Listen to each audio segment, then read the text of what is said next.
Hello everybody. In this video, I like to discuss save rounds, specifically on cache, because I think the bomb sites are laid out a little bit differently, that it might actually favor the terrorists versus other maps. So if you look at our guns right now, most of us have just pistols. Well, all of us do actually, but most of us don't have armor.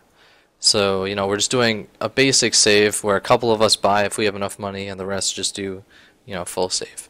So why is this? Well, we lost 3 rounds, won 1, and then lost a 5th. So we're money fucked right now. As you see, there's 2 people, one with 1600 and one with 1650, and they can't buy. And if we lose this round without a bomb plant, we're going to have a terrible buy next round if we do. But if we lose with a bomb plant, we'll actually have decent buy with some good nades across the board. And in a second I'll show you a spreadsheet with the math.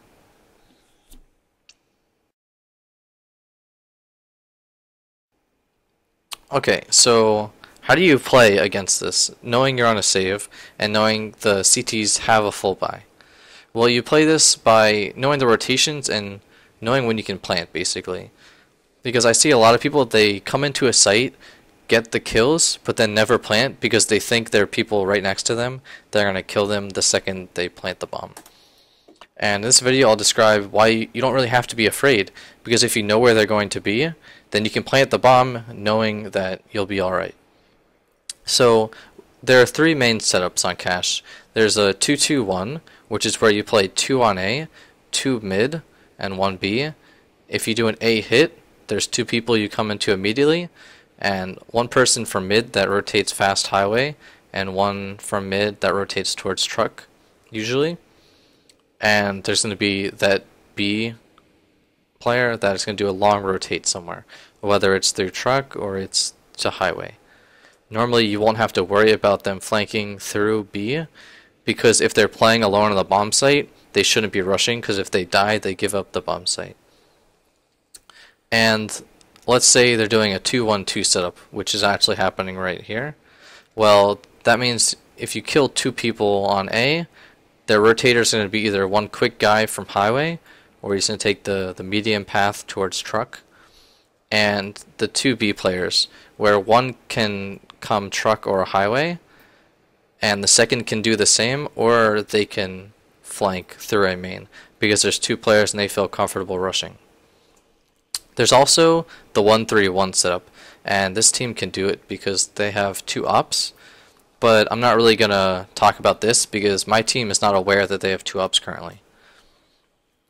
So what does this mean for us? Well, my team comes into here, we actually get 3 kills within this area right here. And I'm going to talk about it from a 2-2-1 standpoint and a 2-1-2 standpoint. So let's say they're doing a 2-1-2, which they are right here. Well, we get 2 kills, and a 3rd guy that comes here gets killed. He either comes here or here, and he dies. So what does that mean for us? If we know they're playing a 2-1-2, that means we killed the quick rotator and the 2 people on A. And that there's 2 people on B, and they're going to have long rotations, whether they come through CT side to A, or they come through the T side to get to A. And let's say they're playing a 2-2-1. Well, that means we killed the 2 people on A, and either we killed the fast highway rotator, or we killed the truck rotator, and that there's one other person to watch out for, and that there's also this B player that's going to rotate, maybe to double up with whoever's still alive, or to take whichever side the other person isn't. For example, if one of the 2 people alive is here, then the second player might come up highway, so that they can pinch certain areas together. So let's go through the clip now, and I'll discuss what happens and who rotates where. Throwing flashbang.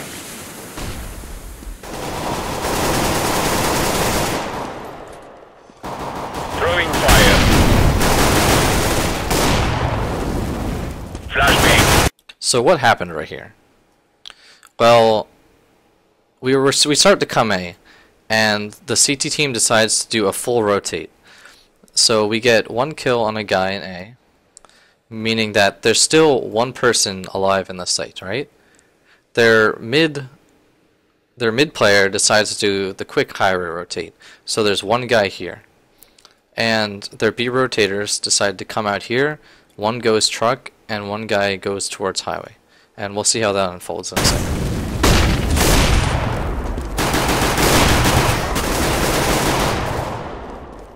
So what happened right there? We killed the quick highway rotator, and we know there's a guy truck. So we know there's most likely, well, we know there's one guy in the site because our guy just died. There's one guy site, one guy truck, one guy MIA.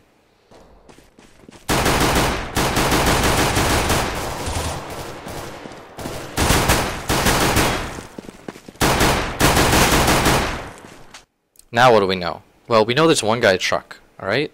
And this is where it gets, a lot of people don't figure this part out. So we killed one guy right here, and that was the last guy in sight. So we were talking about before, we killed the two people in sight, we killed one of the rotators. The last two are the late B rotators, and they should be coming, you know, about now. And they do. There's one highway and one truck. But what does this mean for the bomb planner? He can actually go plant right now. So if you look at it, what is the vision, the max vision that the CTs will have? Well, they can see this from here. They can see this if they were here. They can see this. Or they could, if he was on the right side, they could see this. I'm going to highlight this to show you exactly what they can see. So if they can see all this, they won't be able to see right here, right? You know, because it's not filled in. So technically right now, this person could come and plant. Also, we don't have to worry about the B flank, because what could they see? If they're here, then they could see this. And let's say the guy gets here before the A main flank comes in. Then nobody can see this guy right here. And that's the advantage that you have on T side. You have this default plant right here, where the CTs actually can't see you at all, and you can plant. So what is so important about this? So let's say you plant, they know where you planted, they can't do anything about it is the important part. Because if you take this right here, it takes them 4 seconds to get to you, and it takes 4 seconds to get to you, and here it takes, you know, 2, but that's assuming they just charge out. Now what else do you have to work with? You're in a 2v2 right now. So that means they can't just charge the bomb site with a knife, because they have to watch out for the other person that could possibly kill them. So right now, this guy could really just come here and plant, because he's in a spot right here where the only spot they can see him is if they cross this line or they cross this line, and they're nowhere near that, and they don't feel nearly comfortable enough to do that. And you'll see, because this Roger guy hesitates, and that's what loses us the goal of the round. So right now, the CTs are on a 2-on-2. They're feeling really pressured. They don't want to lose the round right now. So they might even let you plant just so that they can get the round win. And you'll see what happens. So right there he walked forward and walked back to quad, right? But look where the CTs are. They just killed one guy. They know the other guy, they know where you are right now. They know you're in sight. So your location hiding behind quad really doesn't do much. Deploying flashbang. And if he would have planted, he would have got away with it.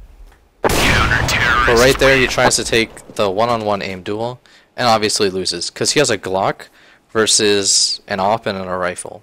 So there's not much he can really do with it. So now let's look at the B-bomb site, because I think it's very similar. So in our two scenarios, we had the 2-1-2 and the 2-1-2. The max people they have B is 2. Because, you know, why are you going to put 3 people here when you want mid and A control? So let's say at your T, and you come here, and maybe you lose 3 people, but you get 2 kills in B. That's really good. You know, you're on a save, almost, you know, a full save, and you get 2 kills. Number 1, that's great right there, and number 2, you have the bomb site. So what does this mean? Well, you can plant right here. And what is so important about this spot specifically? Well, you're covered by boxes. Number 1, they don't know where you are. Number 2, they can't really shoot through the boxes. One is new box, where you can only shoot through cracks, really small cracks. And I don't think you can shoot that way anyway through heaven. So, what else does this mean? Well, they can't see you here. They can't see you here. They can't see you checkers, and they can't see you B main. How can they see you? Well, they have to come all the way over here, or they have to come all the way up here. And how are they going to get to this line right here when you still have a team, or even if it's just you yourself? How are they going to get here within the time it takes for you to plant the bomb? Because, you know, you killed the 2 people B, right? That means you're going to have either 2 people coming in from mid, and then you're going to have those 2 A players still that have the really long rotation. Because as we said, you know, there's always 2 people A, because it's a hard bomb site to hold. So planning here is super safe, and it gets you the round money. Because what was the goal of the round? To get the bomb plant. It's not to win the round. It's not to keep killing them to make them lose money. It's to get money so that you can buy next round, so that you can win the next round. Because don't think about it in the short term, think about it in the long term. Short term, yeah, you killed a guy, and he has to rebuy his weapons. Long term, next round you can buy, and you can win the round, killing all of them. And that makes them all lose money. And you don't have to either eco the next round, or have a terrible buy. So that's why I think that when you're playing on a save round on A, that you should really take into consideration the rotations that the CTs have to pull, and how they can't see you when you're in the bomb site at certain spots, and that you can plant and get away with it, because it's really important for your team.